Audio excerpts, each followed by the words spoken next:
Okay, so good morning. I was thinking this morning when I was walking Bugsy that I've never really talked about the book in detail. I've kind of kept it to myself, a little afraid that people would steal my ideas, and I just decided this morning, you know what, I'm going to talk about it. I have printed the book myself by hand using silkscreen, hand illustrations, and lithograph. This is actually the last edition of it that I printed. I've been doing it over and over and over and over and over again for 13, maybe 14 years. I'm not even sure at this point. Yeah, about 14 years now. I think I started in 2006. And the idea was born because I had to go to therapy for PTSD. I had an event happen several heartbreaking events that left me devastated, and one of them left me almost without the ability to communicate. It was a heartbreaking conversation between my mom and I just couldn't do it anymore. I couldn't take it anymore, and it wrecked me.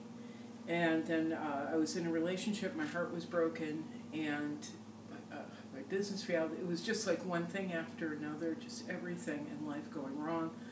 I had a boss that was abusing me at work, and that situation just never ends. So I started going to therapy because it was like heartbreaking event after heartbreaking event. And I just happened to, it took me an hour to walk into this therapy office, but I happened to walk in the door where there was a group of therapists, and it was just after hours when I walked in the door, and I met this woman, Nancy. She came out and greeted me. I could barely talk. I could barely look at her.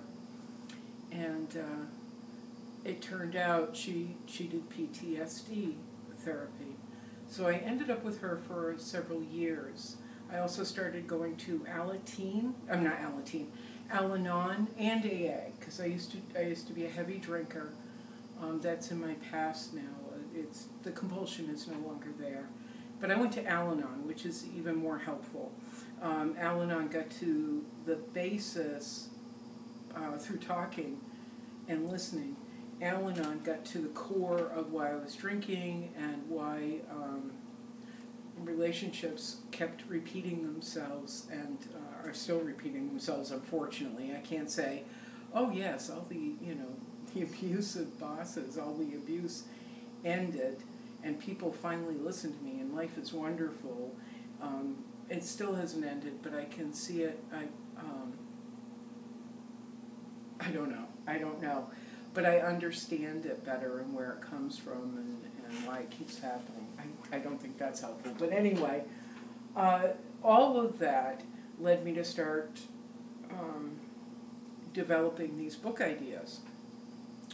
And right now I think I've got 7-8 books outlined based on all of that. Based on difficult relationships, people that are very complex, or characters that are very complex, and still manage to live together in community using kindness and understanding instead of something that I am somewhat used to. And so I guess it's my dream to live in a community like that where people are respected, or characters are respected. They're treated with respect, they're treated with kindness, they're treated with understanding. So it's kind of my hopeful dream put into this town called Scootertown. And Scootertown is named after, you can see him, I believe, my teddy bear Scooter. This is my teddy bear growing up. He is now 57 years old, like I am, and he sits on my desk. The poor dear is falling to pieces, but I touch him and I feel that sense of warmth and love that I had when I was a kid, and there was no one else around to be my friend. So I know that sounds very sad and drab, But there were times in my life where things were so difficult and dangerous, I felt I had nobody but my teddy bear. So I had Scooter. Scooter is the grandfather in my idea and my stories of Honey Bear, a bear that I sent to my now grandson. He's 16 months old now, and this was the first gift I sent him so he could have a friend. He has great parents, but you need that someone special who is all yours in your life. That something, that someone, that secret friend. And so I'm hoping Honey Bear is his. I also sent him a giraffe, because the giraffe is actually included in one of my adventure books on the characters and stories from Scootertown. So that's what that was all born of, was therapy and Al-Anon and AA. And one of the things I really treasured in my Al-Anon was getting this book, Blueprint for Progress. It is pretty ripped up, but in the self-examination that you have to do in the program and the talk and the listening, there's a character list. And this is something I really treasure, and I look at every time I'm drawing or working on an idea for stories for Scootertown. They're all character traits that we share, and kind of the good, the bad, and the ugly in them, and everything in between. I'll list some traits off. Being aware of others. And then the other side of being aware of others is being self-centered. Being helpful to others. The other side is being self-indulgent. Being generous. Other side, selfish. Thoughtful. Self-pitying. Open-minded and gracious. Smug and stubborn. Constructively critical. Judgmental is the opposing trait. Respectful, disrespectful. Patient, impatient. Tolerant, intolerant. Realistic, unrealistic. Reasonable, unreasonable. Assertive, submissive. Cooperative, domineering. The list goes on. It's a couple more pages, but these are something I go over and over again. So I make sure that my characters, although we've just been doing illustrations of them, I know the intent behind them. And I know their characters fully. Each of them has a backstory. Each of them has experiences that they bring to every situation, just like people. So I'm going to kind of go, I want to show this last printing of the book that I did. We've been working on illustrations online. We've been doing line-by-line drawings of different things that I thought you might find interesting and might want to draw, and you can keep, and you can make into dioramas, or you can use as coloring projects, or teachers could use, therapists could use. They're just, right now we're just working on structures and things. Eventually I would like to share more and more of my story. I mean, this is a project I would like to see published. I would like to work with a publisher, because I have, like I said, 7, 8 different stories for Scootertown that I'd like to work on. I've also got another series about these little hens, and in fact this morning I was writing one about the hens revolt, or the chickens revolt, where this farmer doesn't keep his chickens safe. And there's a wolf or a coyote that comes in, and he just keeps eating them. And there are several chickens that are able to find safe spots to avoid the wolf, but most of them are just laid bare to this wolf. It's basically about management is the story, but instead of making them safe, he just leaves them out in the open to be attacked. So, and he says to his farm hands, well, we can just replace them, we'll get more chickens. So, and eventually the small core, I shouldn't tell the whole story, but eventually the small core group of chickens revolt. And basically, farmer, if you're not going to help us, we'll help ourselves. And they enlist one of the farm hands to help build them a safe space to live. Which at one point enrages the farmer, because he doesn't want to have anyone put the time or the money into building a safe space. He would rather just everyone continue going as is. So, like I said, it's basically an allegory for management, for poor management. But I love the idea of these chickens who, in another story, have tea parties every day. I've also got a book about a cow and an older woman who loved to nap together in the backyard, but one day the cow gets bored and jumps on her trampoline and takes a trip. But anyway, the first story in the series is called Run, Rabbit, Run. This is the one I've fully illustrated over and over and over again. Now I feel like it's finally getting to a really beautiful point. My grandson has inspired me to just build something more in depth. So there's the cover, Run, Rabbit, Run. It's about Jimmy, and Jimmy has gone from a little white boy that you see there to being this child. He has brown curly hair.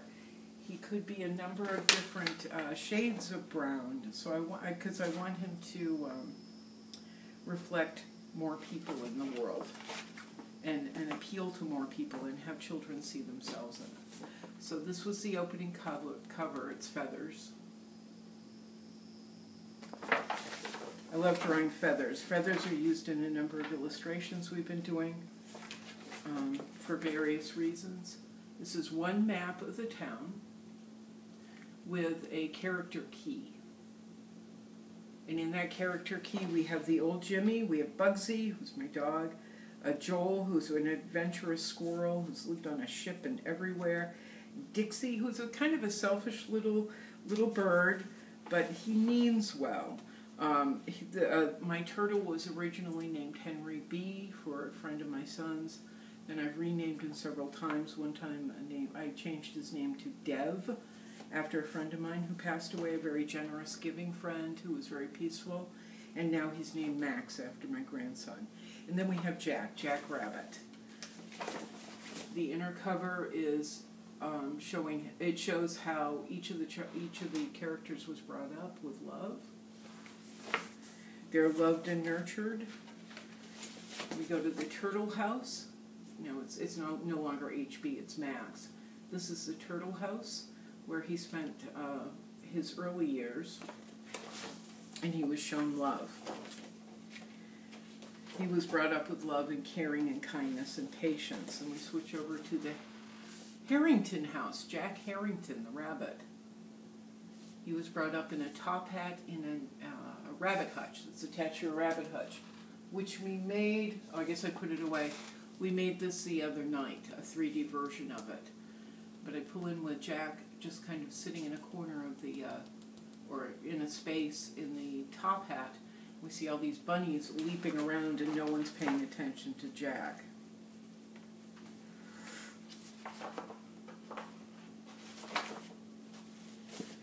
Jack eventually finds his way out of that little blanket on his own because there's no one there to show him how. No one interacts with him, except for this large finger that comes down and points at him. What I want to convey is an adult just kind of yelling at him and just kind of yelling at him, and Jack doesn't understand why, and eventually the finger just pokes him. In the original idea, this stayed on Jack throughout the entire story, but then I realized it was a little convoluted and took up space and just, I don't know, was redundant. So we've got this finger that he's afraid of, which is seemingly a parent or an adult. And then we go into Jack thinking of being poked too many times and thinking about things, becoming angry, and this adult just throws this hoodie at him and demands that he put it on and wear it. So Jack wears this hoodie all the time, even though he could take it off. He continues to wear it, and what it is frustration, sadness, anger, and abuse. And there's Jack running away, because we have two running away from the situation, because we have two responses to abuse, fight or flight. And Jack just wants it to go away. So he leaves and he builds his own home. In the story, everybody but Jimmy has their own place. I've drawn out 3D versions. We're going to be building the entire village over time. We've done 3 houses so far. But Jack has built his own home. I have part of an illustration of it over there. It's basically a hole in the ground. But because he was never taught anything by an adult or anyone, his house is very messy. It's very, very messy. It's dirty, and eventually, there's one story where Dixie comes to his house and tries to help him. But in the end, nobody can help Jack but Jack. And so he gets upset over Dixie trying to help clean. Dixie is very controlling anyway, so blah, blah, blah. And I'm going to show a little bit more of the story. I know this is going long. We cut over to Jack has just run away. We cut over to Jimmy playing catch with Max. This idea has also changed. I've kind of stripped it down a little bit more. Jimmy is sitting under a tree alone, thinking and reading, and he's reading, and all of a sudden Max comes along. Again, originally HB, Henry Baker, but now Max. They start playing catch. But Jimmy throws the ball, Max misses it, it bounces off into the woods, and Max says, "I'll go get it." So he takes off to get the ball. And all of a sudden Jack comes along. And actually in the newer story, Jack, he's running and not paying attention. You know, he's running in absolute fury and upset and anger, and he's running and he doesn't know where he's going to go. And in the new story, I have illustrations of him tripping over a log, running into what is it? He trips over a rock. There's a couple things that happen, but he trips over a rock, and as his legs are swinging in the air, he hits a beehive. The beehive hits the ground, and as he starts to get up, the beehive breaks open, these bees come out, and Jack is frozen like this, and then the bees start to attack him, so he has to take off again, and when he takes off, he runs into a tree. And it's all illustrated kind of like a Bugs Bunny cartoon. But eventually he loses the bees, and he's like at the tree. He gets up, and he's really angry, and he comes across Jimmy. And Jimmy is friendly and happy and outgoing. And all of these stories actually are happening in Jimmy's imagination. Everything begins with Jimmy. All the stories, all the ideas, all the characters begin with Jimmy in his living room, because he's a single child, or whatever, an only child, and he has to find ways to entertain himself. So Jack comes along, and he growls at Jimmy, and Jimmy's like, "Meh, whatever," turns around to look for Max, and that infuriates Jack even more, and he picks a fight with Jimmy, and he gets more and more furious and ends up beating up Jimmy. He ends up punching him, which I know is very violent, but it happens. And at some point, he kicks Jimmy. Jimmy flies across, goes through the air, falls down, and bam. Jimmy's on the ground. Jack takes off because he realizes he's done something really horrible. He attacked someone who didn't deserve it. So he runs off, and he thinks about things, and then he bursts into tears because he's taken an anger out on someone else. Anyway, other animals come along. They comfort Jimmy. They try and help Jimmy. Here's Bugsy, because Bugsy is pretty benign. He's just like a goofball and silly, and he's deeply inappropriate sometimes, but he's rolling all over Jimmy, and he's playing with Joel, and eventually Max comes back to the scene. Max bumps into Dixie while he's trying to find the ball, and Dixie is a little bird who wears roller skates when he's flying. And they're chit-chatting and laughing and everything, and they look over, and there's Jimmy on the ground. And Max says to Dixie, "I wonder what's wrong." And they both come over, and they start talking to Jimmy, who explains what happened. So Max stays, and he's talking with Jimmy, and Dixie takes off, and we don't know where he's headed. but he's actually off to find Jack, because in all of this they are friends and they are part of a community. So we need to find out what really happened to help everybody involved.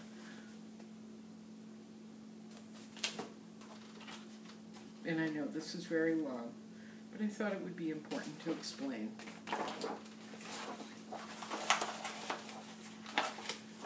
So they talk and talk. They talk and talk, and then Max says, I have a way to make you feel better. Let me show you how. This is what I do. And so they sit down together, like in a meditative pose, but without saying it. And Max says, this is how I deal with things. I get very quiet. I go inside my turtle shell. Well, I go inside my turtle shell.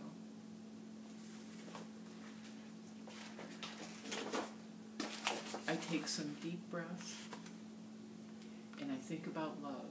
And Jimmy's never done this before. He doesn't know how. So Max has to teach him how. And there's Jack just off, confused and angry and upset and not knowing what to do. So Jimmy learns to take a deep breath,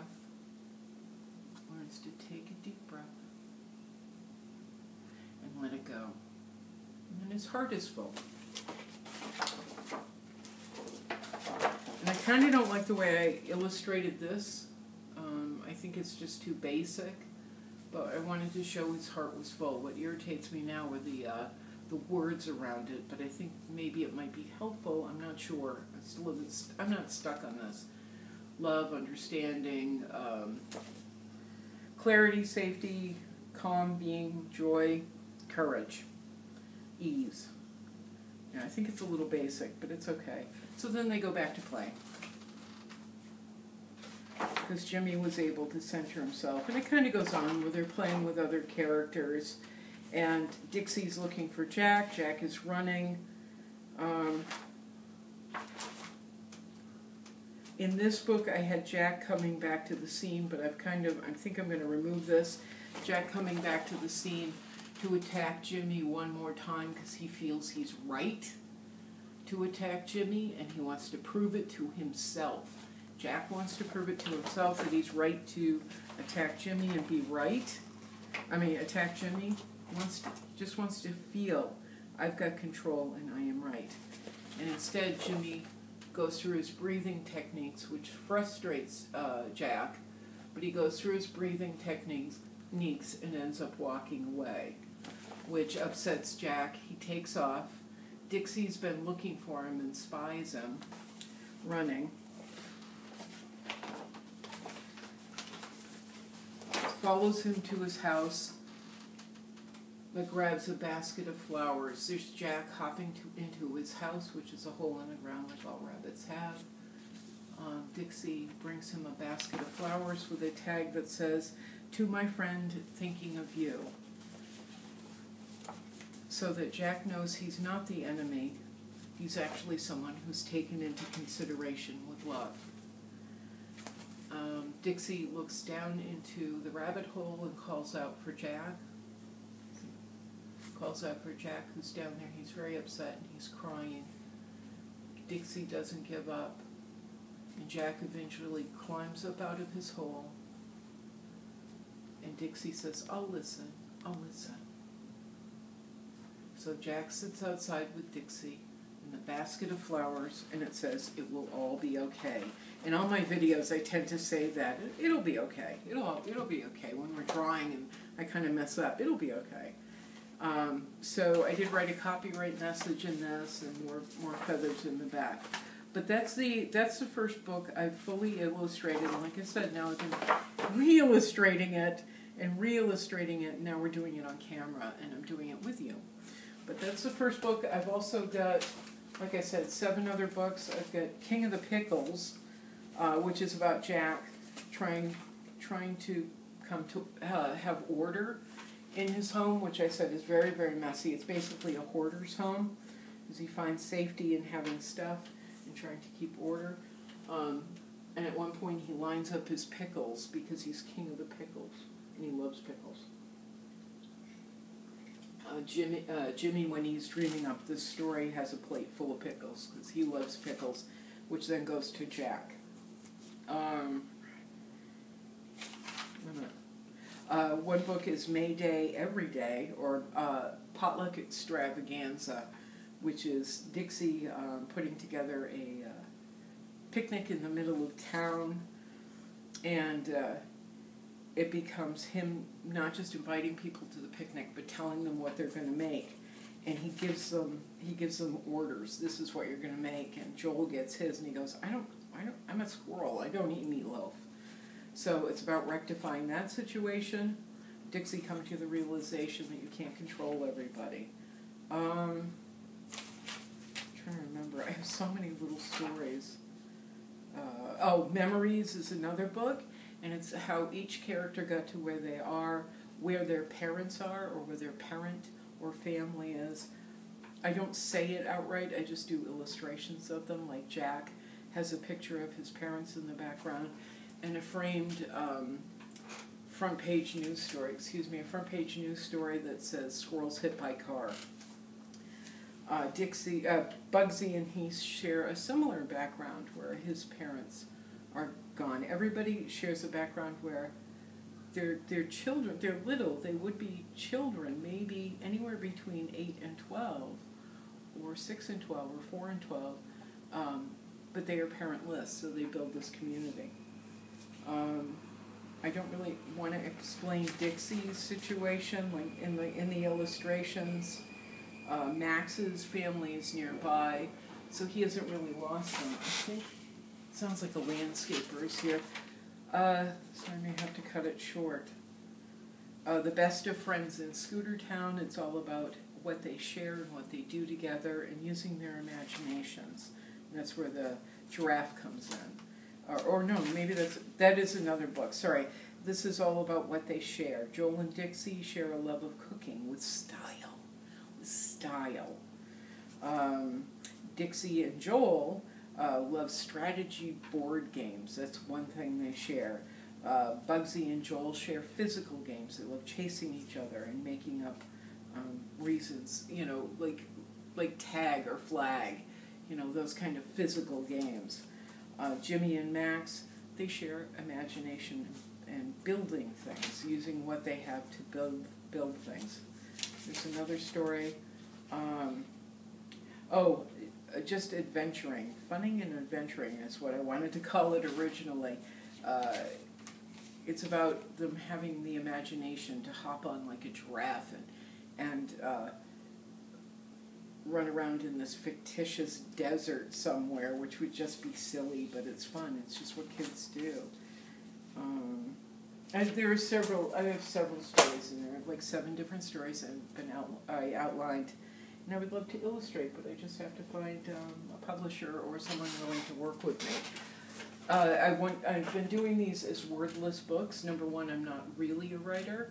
Number 2, I've been doing this with the idea of parents, teachers, and therapists in mind, and librarians.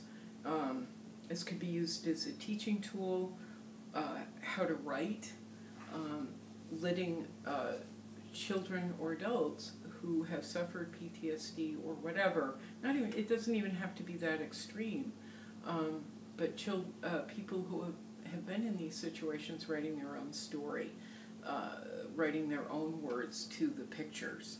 I think it could be a really good teaching tool. I have sent this out to several publishers. I've gotten great rejection letters, so I'm just going to post this online and see what happens. But in the meantime, just keep drawing along with me if you would, and share the videos of us drawing. Share them with a teacher or a therapist.